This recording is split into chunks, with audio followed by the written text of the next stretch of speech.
Places are something we occupy, while landscapes are something we look at.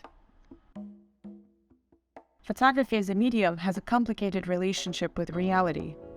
I select a specific subject from a wider scene when composing a shot. So aesthetic choices are inevitable. It is an art form.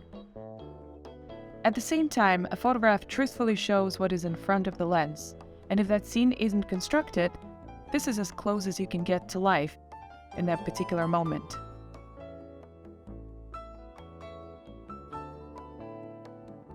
When I moved to Miami in 2016, I had no preconceived idea of how my artistic practice would evolve in response to this new geography.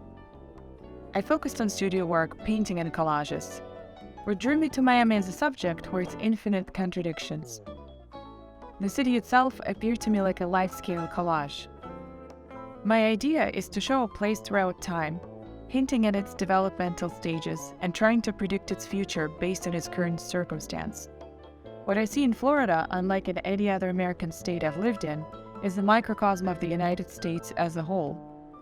It encompasses all of this nation's fundamental tensions, seductions, and illusions, amidst a vulnerable geography that feels increasingly threatened by the heating climate. The idea for my project was to show Florida as an allegory for a broader spectrum of issues in the state, while pushing the iconic Floridian palette to resemble a fantasy-like world. Florida was built as a place for either escaping to or reinventing yourself in. Perhaps the otherworldly quality of my images comes from a deliberate effort to present them as metaphors for what Florida represents to me, rather than literal depictions of this place. Countries, like people, often carry deep traumas within their individual histories, which continue to affect their present actions. I grew up in Moscow in the 90s, a time of lawlessness, rampant corruption, and the loss of democracy. The United States has no shortage of its own traumas. One of its cherished liberties is public access to assault weapons, which results in the world's highest rate of deaths from public mass shootings.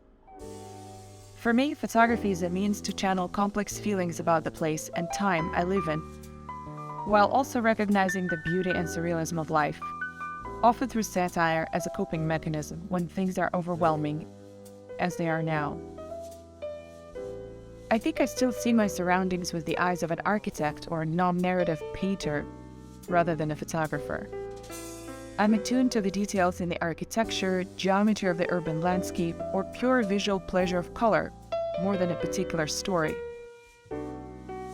Florida is known for its pastel colors. I'm drawn especially to the prevalence of pink for its symbolic meaning as the most escapist fantasy color, with a touch of denial. I see architecture as a cultural expression and a sign of times.